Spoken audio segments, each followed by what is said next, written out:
You guys are still here? I wasn't like meaning you can hang out all day or whenever you felt like. I was just saying that to be really formal. I was just gonna play Zelda. So since you're here, let's talk about Zelda. I do have great fondness over this classic franchise. I mean, I've always loved adventure games. My dad loves adventure games. I mean, you can pick up any Zelda game and start from anywhere and have a great experience, great memories, and something to hold on to and be able to show anybody else how amazing the games are. The Legend of Zelda has been one of the most impressionable games that I've ever played. A series that I continually follow and buy every iteration of only because I love the way Nintendo tells their stories in these games. They are so captivating and it makes you feel like you're Link in the fray of a battle, saving a princess, going to Hyrule. I mean, you name it. It is amazing. Nintendo was so good and you could see it in the fandom that they have of the people who continually buy these games just to experience the story, to see the next iteration of the hero of time slaying evil and saving the princess in Hyrule. It is amazing.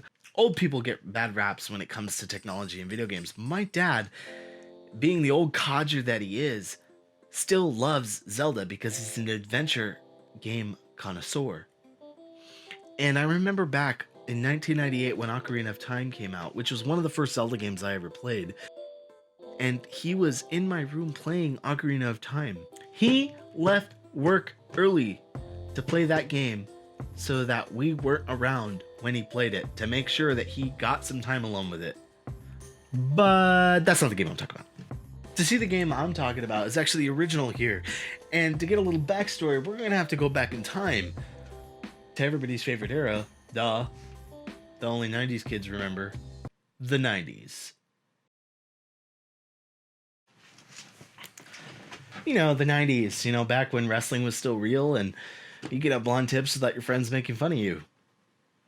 Even though they still made fun of you. And when Nintendo games started telling stories, like I said, perfectly. One of my favorite things about my childhood in the 90s, I remember when my mom bought me my first Game Boy Color. It was the crystal purple one. And I got Pokemon Red with it, and my brother got Pokemon Blue on his Game Boy, and my sister got some dumb Barbie game nobody cares about. Anyways, we traded Pokemon, and I took that thing everywhere. I played the crap out of my Game Boy, and I loved it. It was amazing. And my dad had a Game Boy as well, and he bought Link's Awakening for his Game Boy. Being the little sneaky sneak that I was, I took it, and I played it before him. And my brother played it before him because I gave it to him.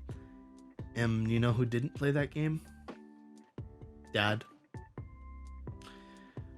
I don't know if my dad ever beat it, but he got back at me because recently when he came to my house and was going back home, he had to take a flight back home.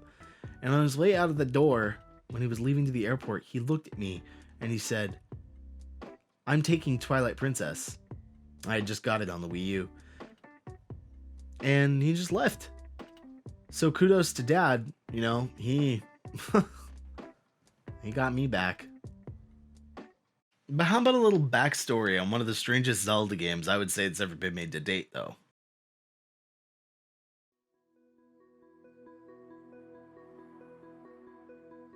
Back in 1991, with the recent success of the Game Boy, development teams at Nintendo began working on games for the system after hours in their spare time, and one of the games was a Zelda-like adventure game inspired by Link to the Past, which was the time the most recent in the franchise and was received well for going back to a lot of the roots that are found in the first Legend of Zelda game, such as top-down view, new inclusions like an overworld map, a strong story throughout, and more items than ever before. This made the game very inclusive for new and classic Zelda fans alike, making it to be one of the greatest Zelda games made to date. After seeing this Zelda clone being worked on by one of the game programmers, many people who loved actually working on Zelda games began to flock around this project. Game director Takeshi Tezuka, one of the directors of the original Legend of Zelda, seeing the potential of taking an adventure game like Zelda with you on the go on the Game Boy, he let the project grow so that there was something to present to Nintendo higher-ups to be able to get permission to make it a full-fledged Zelda game. Tezuka asked Nintendo for permission finally to make a Zelda title on the Game Boy. presenting how far their pet project had come along and was given the go-ahead. Tezuka got most of the band back together from the Link to the Past development team and got to work immediately. Nintendo originally intended for the game to be a port of Link to the Past on the Game Boy, but the game began to take a turn of its own original concept. This development team included some notable names like Yoshiaki Koizumi, who directed Majora's Mask, and Metroid Prime producer Kensuke Tanabe. These guys have been responsible for pretty much every game that I've played in my entire childhood. They've touched more Nintendo games than I've had Happy Meals. No, seriously, I've had a lot of McDonald's. It's probably not healthy. Tezuka had Tanabe and Koizumi help write the game's basis of the story and make it more of a parody Zelda. He wanted normal concepts that were known in other Zelda games to be omitted, such as the Triforce, Zelda, and Hyrule itself. Instead of Hyrule being in the game's world, Tanabe and Koizumi decided the game would take place on Koholint Island, an island that would be less tropical and more of a small country with different ecosystems throughout its mass. This game's story would contribute to the new birth of the way Zelda games would tell their stories in future iterations of the title. These stories would be headed by one of the men I mentioned previously, who was Yoshiaki Koizumi actually. Just to look at Koizumi and his accomplishments really quick, this guy has worked on almost every Zelda game that's been made, including the two that I've already mentioned previously. He's also worked on Ocarina of Time, Majora's Mask, which is my personal all-time favorite, which is a side note, and Wind Waker, and a mention for Skyward Sword. These are just the Zelda titles though. He's also worked on many of the Mario games. Games like Mario 64, Mario Sunshine, was the producer of Mario Galaxy 1 and 2, and was also the producer of the newest Mario Odyssey. If you've been playing Mario and Zelda games for the last 20 years, you got these two guys to thank.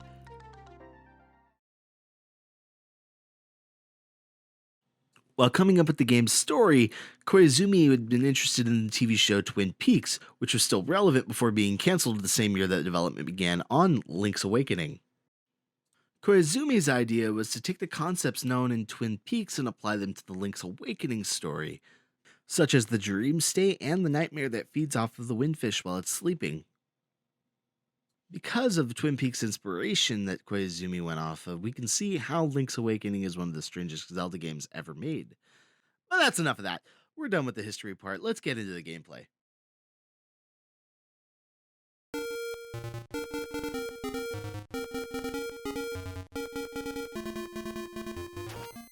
The story begins and Link gets shipwrecked right at the beginning of the game.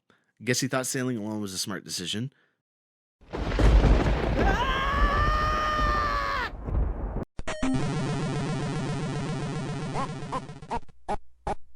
After surviving the shipwreck, Marin finds Link washed up on the shore of the beach. Marin proceeds to take Link back to her house, where her and her father live so that Link can recover.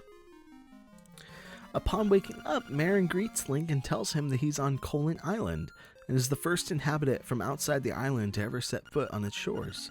Marin's father gives Link his shield back, and Link decides that it's time to go back to the shore where he was found so that he can see if any remaining belongings he has are there.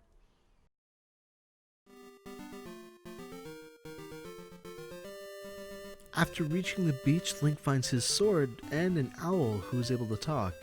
The owl tells Link that he cannot leave the island until the windfish is woken, and to meet him at the mysterious forest. Link agrees to help the owl as he wants to get off the island, but feels it's his duty to slay evil. He proceeds to the mysterious forest.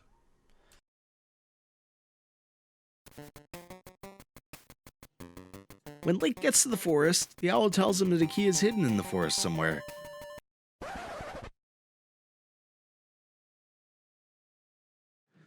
You know, Mr. Owl, you could help out a little bit, being sentient and all-knowing.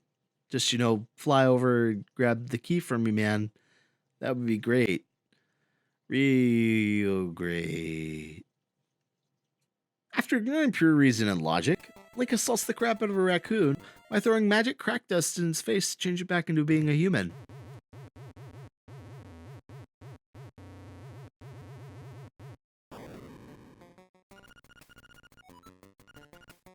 The human then mentions they ate a toadstool, and that's when he blacked out. Remember, kids, don't do drugs. Drugs are bad. Stop it. Get some help. After breaking the curse that was put on the raccoon, Link is able to get through the forest and retrieve the key, and then he heads off to the first dungeon. The dungeons are pretty straightforward, but take advantage of the limited maneuvers available to Link due to the Game Boy's lack of extra buttons that the Super Nintendo had. This provided as a more difficult Zelda game to maneuver, closer to the original. The levels revolve around the items you receive after the mini-boss. As stated before, enemies are hard to dodge at times if you aren't used to the Game Boy controls, or the NES Zelda controls for those going back to play the original Zelda games. The bosses are challenging at times, mainly because normally they're 3 times bigger than Link and their bodies do damage to you, meaning you gotta be aware of the surroundings in the boss room. It's actually really easy to die in the game as you progress farther in the story, but I gotta say it's refreshing to have a good progression of difficulty with bosses and dungeons as you progress through the game.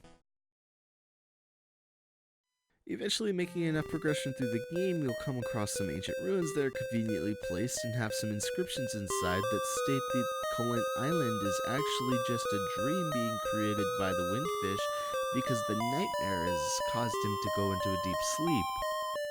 The owl comes to Link right after this and states that the only one who truly knows the answer is the Windfish himself.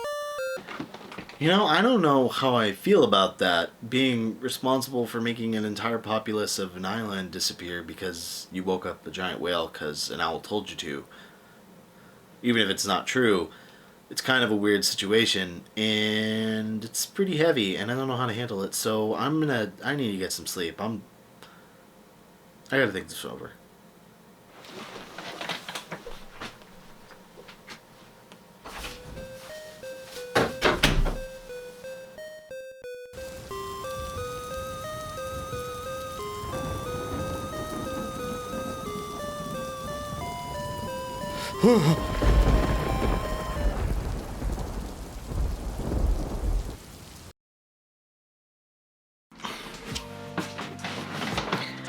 Hey everybody, I just wanted to say thank you for watching this video. If you liked it, just let me know what you thought of in the comments.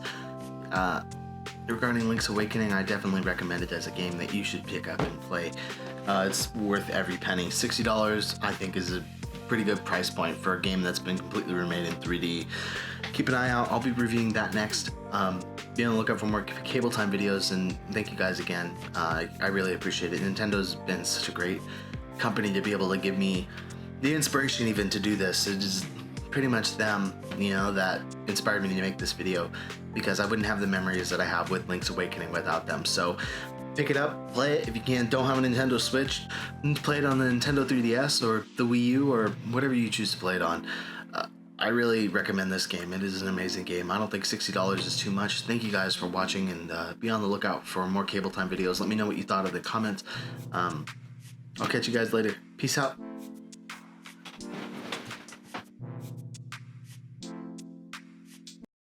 If you were having thoughts on whether or not you should buy it, totally go pick it up.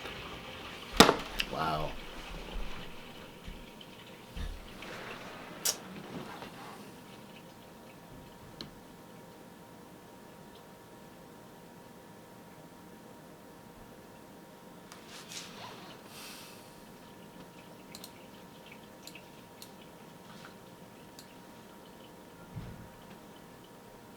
Toilet flushing.